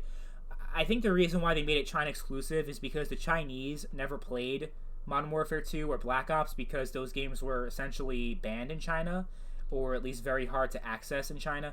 So just bringing all those games together specifically for the Chinese market, I think that was just their strategy. I think that game is still alive today. I'm not exactly sure, but I guess you could check it out if you're curious enough. Bring back NFS World. You can play Rust and Nuketown the same game, just like MW2 modded. I guess so. Hey, by the way, is MW2 like modded like really like a huge thing? Like, cause I'm considering maybe getting into that because I do have. If you guys saw me looking over at my Steam library earlier, I actually do have the PC version of Modern Warfare 2. So maybe I'll check that out. Maybe I will. You know, if all the games were still popping on PC, I would just buy all the games again on PC. If it weren't for the fact that the games are dead on PC. Like Black Ops 1. I saw like someone posting gameplay of it, like playing it like a couple weeks ago. The only server you can find is Nuketown 24/7. Like, look, I love Nuketown, but I can't just play Nuketown and not want to fucking kill myself because that map is awesome, but it's redundant playing the same. No matter how great a map is, playing the same map over and over and over and over and over again is fucking boring. So I'm not gonna buy Black Ops 1. I think World at War is still alive. I think Modern Warfare 2 is. I'm not sure about the other ones. But I would rebuy all the Call of Duty games if they were still alive on PC. The thing is, most of them aren't, so I'm just stuck with my Xbox One. I'm not paying for Xbox Live Gold because I don't want to give Microsoft money for something I shouldn't have to pay for. So I just use my Bing rewards points. Yes, I use Bing as my default search engine. If you guys don't believe me, if you guys think I'm bullshitting you, I'll actually show you guys what I'm talking about. Shit, I actually clicked on the wrong thing. Okay, hold on a second. Okay. Just because you guys might think I'm like fucking with you, what are we gonna search? Let's just search my own fucking name. Look, Bing. We're on Bing. Bing, Bing, Bing, Bing, Bing. Yeah. I use Bing as my default search engine. Fight me. Bing is actually a really good search engine, so don't argue with me. Are you the kid Bullet Barry debunked a couple years ago? Yes, I am. I'm that same kid, just a little bit older and a little bit wiser. I actually love PC gaming, and PC gaming is fucking amazing. There were many modded clients over the years for MW2. Some added like half the MW1 weapons and half the Black Ops 2 weapons. Wow. I gotta check that out because MW2 is really good, and to see that like it's still getting like new content from modders, like that sounds really awesome actually. What is the first game you ever played? The first game I ever played. From my memories, probably Star Wars Episode 1 Racer for the N64. I heard that game's actually getting like a re-release. Is it a remaster, or are they just re-releasing the same game like with the same graphics? Because, I'm not really interested in playing that game again. But I think that's the first game I played, and it was fun like playing it with my sister, because I was like 3 years old, and Star Wars was like kind of cool, like the pod racing. So, I think that's my first game. If not that, it was probably like Pokemon Yellow, because my sister also had a Game Boy. The first console I ever owned was the PS2. First game I had on the PS2 was, I had 3 games. ATV Alpha Fury 2, which came with the console, Sonic Heroes, which I mentioned earlier, and The Hobbit, which is a game that most people probably never heard of. But it's a really good platformer. You guys should really check it out. What are your specs? I got an Intel i7 8700K. I got a fucking RTX 2070 RTX 2060 Super with 8 gigabytes of VRAM. I got 16 gigabytes of RAM. Am I missing something? I have a power supply of, I think it was like 450 watts, or no, it's 550 watts. And I have like a terabyte of hard drive storage and like only like 120 SSD. I want to expand my SSD. I don't really. I know how to like change a graphics card, but I don't really know how to like take out the power supply. I don't know how to take out and replace my hard drive. I don't know how to do that. I'm still kind of green when it comes to PC gaming, so I have a lot more to learn when it comes to that. The game has a re-release on PC. Yeah, I heard about that. Star Wars Episode 1. I'm glad to see you're enlightened now. I forgot about Bing. A lot of people have. It's actually a really good search engine. Yeah. How long have we been going? My voice is starting to get a little sore. Would you guys mind if I ended the stream Freestyle on PS2? Never heard of that game. Never heard of Freestyle on PS2. That's not a game I ever remember hearing about. There are a lot of games on PS2 that are really good that are just like so underrated that people don't even know exist, like The Hobbit. So, anyway, I think we're gonna end the stream here. Thanks for tuning in. I had a lot of fun. I hope you guys had fun too. Thank you all for watching. I hope you all have a great weekend, and I hope you all get through this crisis. It's hard, but we're definitely gonna get through it. It's gonna be one of those stories we tell to our grandkids one of these days, like where the whole world was shut down for like a few months or however long it's gonna be, and we all have to wear masks in public. I still don't have my mask, by the way, so like I might get arrested one day because I still don't have a mask. I actually ordered one online, but it still hasn't come in the mail yet, and masks are kind of scarce around here.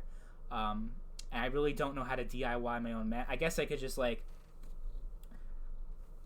I guess this will work, right? Just walk around like this, and no one will say anything to me. I guess that'll work, but I can't even breathe.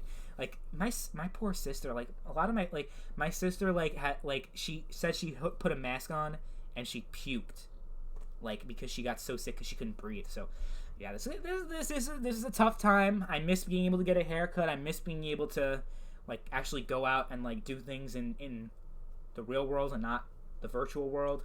But I had a good time tonight. Thank you all for tuning in, and I'll see you all later. Bye.